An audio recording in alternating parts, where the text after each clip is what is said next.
We have a nice presentation on change management, transforming chaos, and our speaker to deliver that informative presentation is Laurie Fischer. She's a managing director at HBR Consulting. So, Laurie Fischer.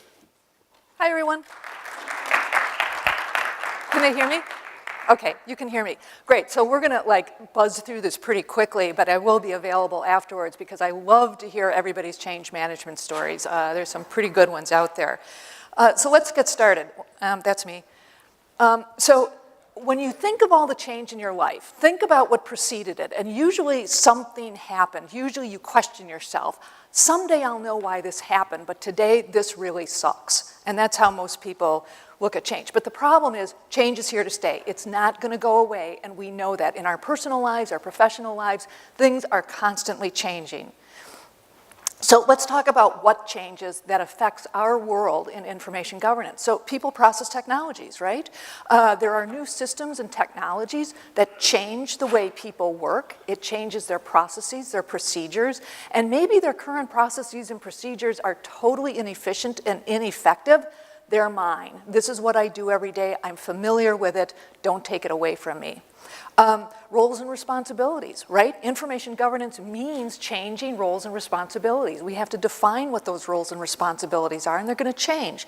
And then, of course, one that I know very well, having gone through a major organizational restructure last week, organizational changes. So lots of changes.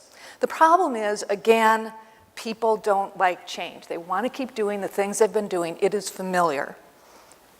So here are some interesting ways people respond to change, right? You start out kind of anxiety, like, oh, I don't know what's going on. Well, hey, but wait, maybe this is okay after all. And then all of a sudden they start feeling threatened, might start even feeling guilty or even depressed. But where we really want to get people to is over on the far right. This can work and be good. Let's move forward.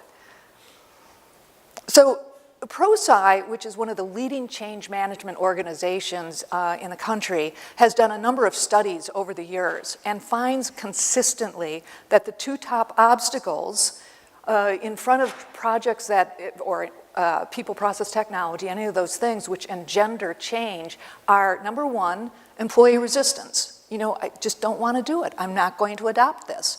And the second one is just the ineffective management on the people side of change.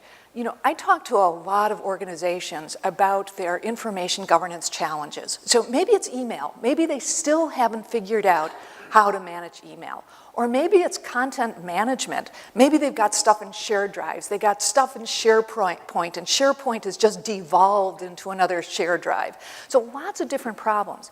But as I talk with them about the solutions, technology enabling those solutions, different processes and procedures, almost at the end, every single one of those conversations ends with an acknowledgement that this is really 80% change management. We can devise the best solutions in the world, but if the employees don't adopt it and enact it, it's going to be a failure. So even though we have those challenges with employee adoption, here is today's business critical. Basically, to improve our bottom line, to be successful, to be competitively advantageous, we have to improve our operational efficiency. We have to do things better. Business is moving way too fast to keep doing things the same way over and over and over. But here's the other reality, and I know everybody in this room, I could ask for a show of hands, but I know every hand would go up. There's just a high level of change already in the organization. Constant change resulting in constant stress. So it's just a reality. We have to deal with it. So here's kind of a commonly accepted definition of change, and there's some really key components of this definition. First of all, systematic, right? It's got to be systematic. Just don't make it up as you go along. Oh, let's throw out a communication. Oh, isn't change management just about training and communication? No, there's actually a very systematic, scientific approach to change management. Leadership support, and we'll talk about this more in a few seconds, but leadership support is absolutely critical. If you don't have that tone at the top, somebody saying, yes, we are going to do this, a proponent of change, your change management efforts won't be successful.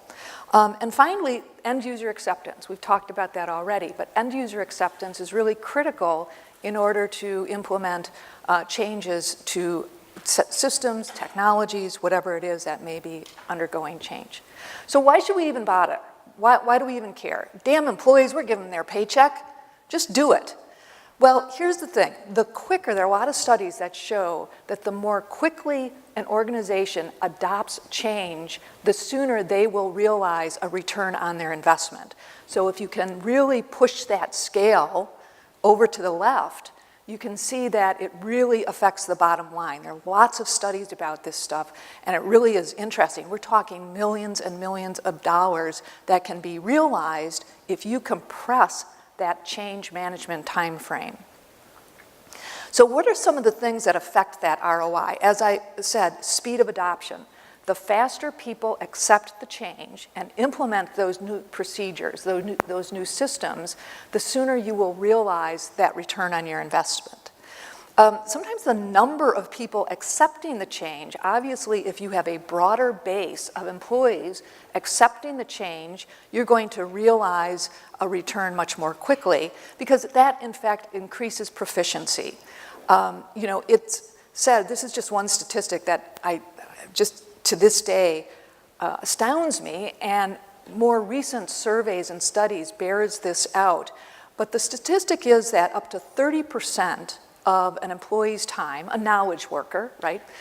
Up to 30% of a knowledge worker's time is spent looking for information because their systems are inefficient. The processes are inefficient. So they spend 30% of that time looking for some needed information. Their information isn't governed well. Now, here's the worst part. If they can't find the information, that 30% goes up because then they have to recreate it. So that's a huge drain on efficiency. So with new technologies, systems, processes, we can really increase that efficiency. Now that doesn't mean you're going to get rid of 30% of your employees. That's not to say, oh, we're that much more efficient. But again, this is one of the statistics that I find the C-suite is always very interested in because it's not talking just about dollars and cents. It's really talking about making the organization much more successful from an efficiency perspective.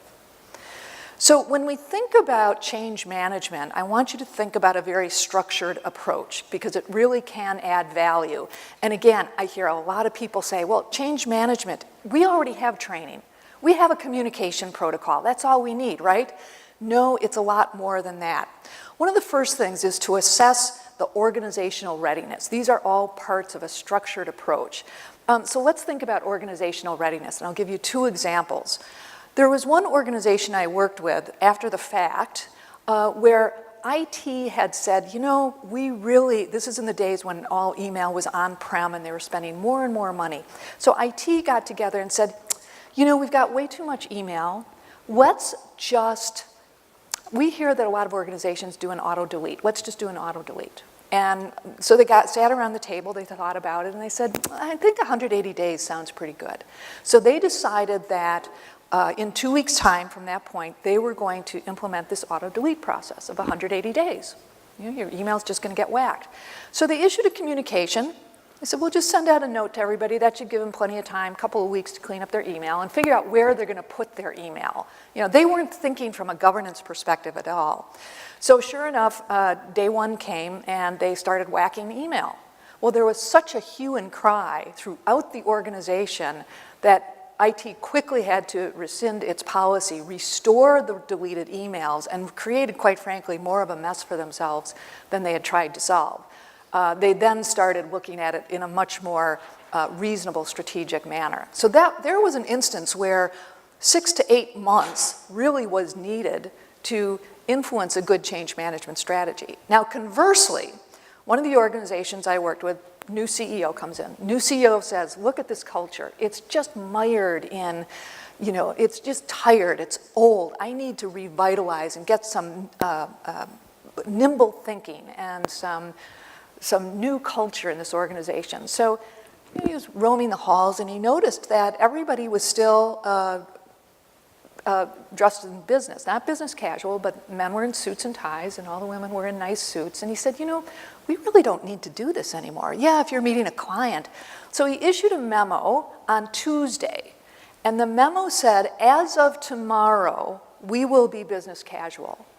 I was there tomorrow on that Wednesday, and there was not a tie in the whole place.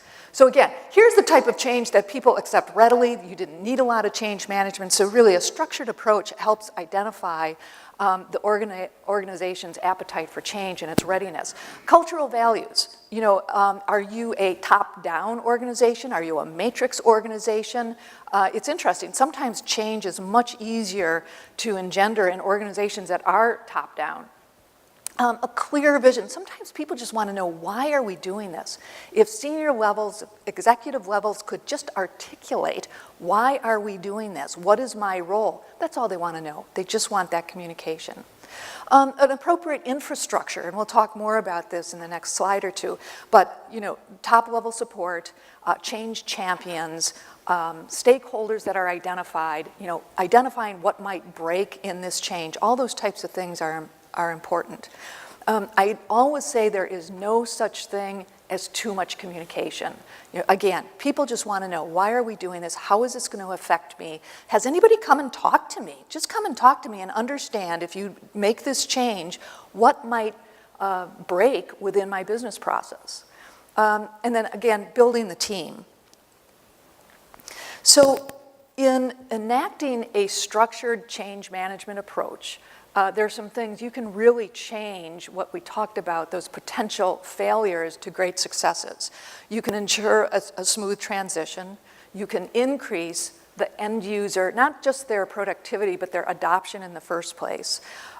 Most likely, you're implementing change to increase not only your efficiency and effectiveness, but your ability to comply with regulations, standards, rules, laws, whatever it is that governs your information. So again, those are some real key communication points as well. You also want to make sure that the change is sustainable. And there are different methodologies for doing that. You know, you might have a very successful deployment of a certain project, but then how do you make sure that's sustained? How do you go back and make sure that employees continue to comply with the requirements? So let's talk about critical success factors. And again, any of you who are really interested in change management, hopefully you've done some of the studies with ProSci, you've looked at some of there are a number of different methodologies that are all really very good. But there are definitely key components of all of those methodologies. One is really some critical success factors. So executive sponsorship is absolutely number one. You know, if you can't prove that there is that tone at the top, then a lot of folks are going to have a hard time saying, yeah, we'll follow along. What are some of the other, and that sponsorship, by the way, has to be very visible and very open and very active. So second key component, very open and frequent communication. We talked about the importance of communication. A structured approach, which I showed in the last slide. Dedicated resources, and this is one that really trips organizations up. We don't have enough resources in the first place. So really identifying those resources to focus on the change management efforts are key. Employee participation. I know a lot of times when we help organizations implement email management strategies, again, which continues to trip up a lot of organizations, we'll start with workshops and focus groups. You know, we'll get a bunch of people, we'll have 10 or 12 of them with 10 or 12 people in each, and really have a structured workshop where we are listening at that grassroots level. And that really can be the beginning of kind of that group that becomes the champions for the change that's coming down in the next months after that. There also needs to be support from middle management. So we've talked about the tone at the top, we talk about that kind of grassroots champion level, but there also needs to be kind of middle management support to keep moving those change efforts forward. So just to talk about the sponsor, and again, I hate to beat a dead horse, but it really is so important. We've seen a number of change efforts where we get the commitment of the CIO or the general counsel, and they say, we're going to be the champion, but they get diverted. So you really have to make sure that you're your sponsor is going to be there for the duration, but has to really participate. Even though the sponsor might not author the communications, or if you have different intranet interviews with that individual, at least get their time to sign their name on the bottom of something that you've authored for them.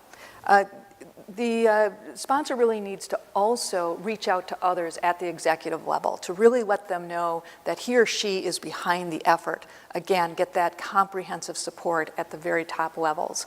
And then communicating key messages. Again, no such thing as too much communication, and it really does mean something at the different levels within the organization when that sponsor shows up at a departmental meeting, for example, and supports what the change management efforts are trying to accomplish. We talked a little bit about, is the organization ready for the change in the first place? So there are a number of key considerations there. So what's the business case in the first place? Again, change just for change, employees aren't going to support that. But if they know there's a real business case, what's the business problem we're trying to solve? What is the opportunity if we solve that problem? What are the different options for solving the problem? And finally, what if we do nothing? What if we do nothing? Where does that land us? So again, really articulating that vision and business case is important for employees to go along and adopt the change. What's the impact of the change? This is something that oftentimes people think, well, at this level, the impact is we're going to have to do business differently, or we're going to ramp up for 3 months until we get the system in place. But what's really important is to understand the impact of change at that grassroots level. So I keep going back to the email example, but it's just one that I've been working on 5 or 6 clients with currently. Email has become embedded in every single one of our business processes, right? It wasn't meant to, it's not meant to be that whatsoever, but it is. That's the reality of the world today. So if you are, let's say, changing an email management strategy, what do you break at the business process level? That's going to be really important to address that up front before you implement change. Planning for change, what is that going to look like? Some people say, oh, well, we can implement the system from an IT perspective in a couple of months. That doesn't mean you're really going to have a full-blown implementation without thinking about all the communications and all of the change, the training, the messaging up front. That may take 6 or 7 months before you're actually able to implement. And sustainability. So how are you going to sustain, you can say, great, day one, we've got our war room, we've got people answering the phones, we've trained people, we're going to be great. And you go through all that, and then day 2 comes and you're like, okay, now let's go back to what we were doing before all this happened. No, there's got to be some sustainability, some measurements and metrics. Has the change taken place? Is it holding? So resources, talked a little bit about this. A change management team, typically, most of us are not fortunate enough to have full-blown change management organizations at our disposal. Sometimes there may be a change management group within the IT organization, but again, you've got to construct your team, bring key stakeholders together, and again, greater likelihood of a success. And then again, key business stakeholders, who's going to be affected the most greatly by the change, get those folks on the team as well. So the change management plan, and I've said this twice, but I'm going to repeat it again, a change management plan is not simply, a training program and a communication, it really is a whole plan that takes those things into consideration, but it's almost 3-dimensional. It talks about who's going to be involved, the team, the stakeholders, the schedule for interacting with the, at the departmental level even, but really the whole thing, the whole plan from beginning to end, and then followed by performance measurement after the change has been implemented. So change management is not something that you should think about halfway through it, like, oh, wow, we're changing things. We better do something. No, it really should start right at the beginning and really coincide with your project management. They are 2 different swim lanes, but they have a lot in common. A lot of times what I'll tell organizations is you have to start embedding those change management messages from the very first meeting. You've got to start talking about things. Think about the employee. You don't just come in and say, oh, guess what, we're changing things and it's really going to affect you adversely. No, you kind of want to say, here are some things. Here's what's going on in the world. Here are trends out here. Here are the things that we're not able to comply with. You know, again, it's always what's in it for me, and that's what you're trying to get across from the very beginning. What's in it for the employee? So as you move forward, and by the way, when I speak on change management, I usually have like 90 minutes, so this has been kind of a gab fest here. And we've quickly moved on to, you know, okay, we're realizing some success here, and you really have to watch for it because, again, it's like low-hanging fruit, right? When you have attained something, some low-hanging fruit, you want to advertise it. You want to get it out there so people realize, wow, this is really working. This is having an effect.